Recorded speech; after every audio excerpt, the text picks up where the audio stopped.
Hey guys, welcome back to the channel. This is Commander Surface with Delta Security. I wanted to make this video, guys, to kind of give you my thoughts on after you start a security company 2 years down the road.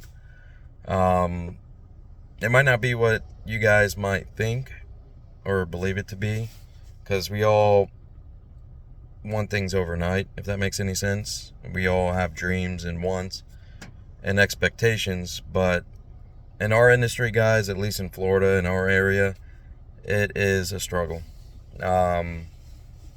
We got 2 contracts when we first started. Within a month, I would say, after getting the business stuff taken care of, getting the insurance, getting a patrol vehicle, lights, sirens, everything installed, some decals, and I was at the right place at the right time, guys, and picked up 2 contracts just like that, by talking to a guy on a property I was on,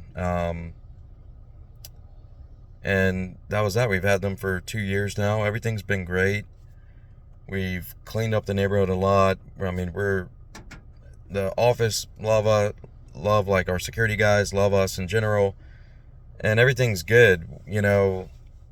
But for some reason they didn't tell us that they were selling their apartments, and that kind of hit us a bit hard.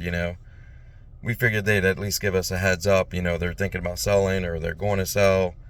It may take a few months, it may take a year, whatever the case is, but we had no communication, guys, and it's a little bit frustrating. You pay all your hard work, your sweat, and dedication into every property that you get, every site, every contract.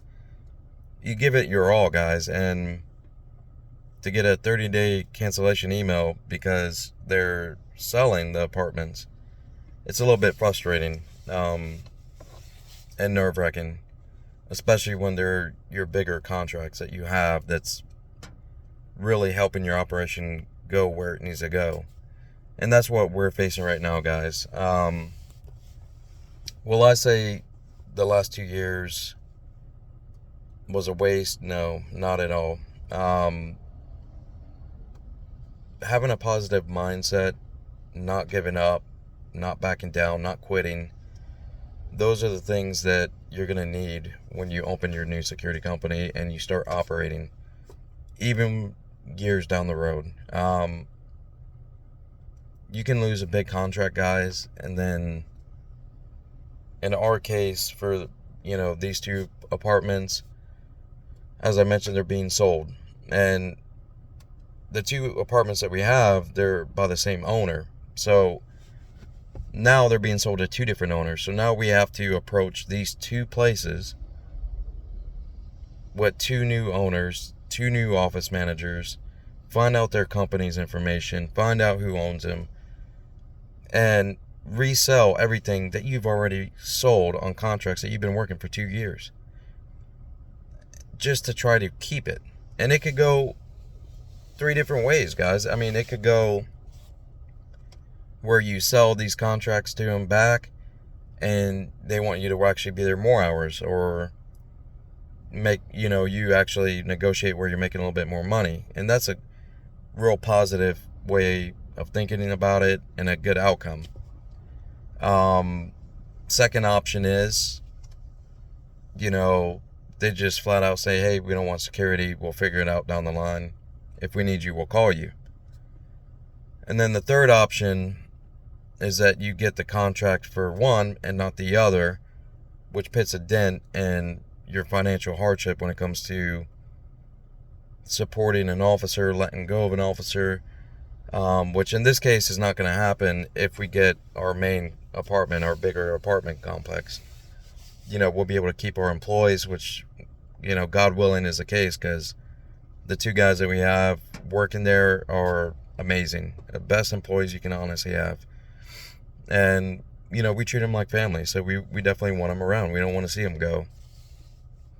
But, yeah, guys, getting contracts in this industry and then having this happen, you get static in this pool of just waiting around, it seems like, or struggling to find someone new to approach, or just even getting a meeting, guys. I had a meeting with an apartment in another county, and I literally waited an hour for the office manager to show up just to find out he wasn't showing up.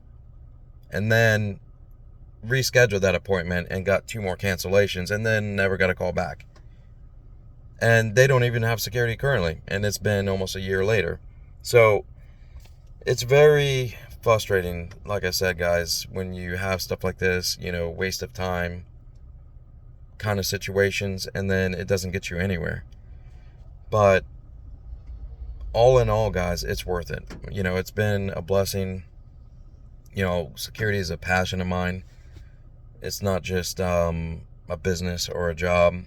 It's a way of life for me, at least. And a lot of our guys, that have been with us, that's literally all they've ever done is security or military. And this industry brings all that together, brings us together. So I want to continue it, and I'm never giving up as far as what we plan on doing with our company. But just keep in mind, guys, the first few years of owning your security company, you could get really lucky and everything just go amazing. But there's going to be those days where you're going to get a 30-day cancellation. You're going to get a contract that no longer needs you. You're going to have loss, and we have to prepare for that loss. And that's what's important. Out of all the stuff I've said in this video, I think that's the biggest moral of this conversation is prepare to lose a contract, prepare to lose money, and find a way to keep your employees and retain them until you have another contract. And never stop, never quit. Don't give up, just keep going. And God willing, in our case, that mindset and that passion and that push, we'll end up on top, maybe at the same amount of money that we're making, or maybe, like I said, it'll be a blessing and we get more money out of this. But that's it for this one, guys. Thank you for joining us on another video. If you have any questions, you're going through similar stuff, I'd love to hear about it. See how you guys renegotiated, your contracts. Was it better? Was it worse? So definitely leave some comments down below, and I'll get back to you. And y'all guys be safe out there. Watch your backs, and God bless.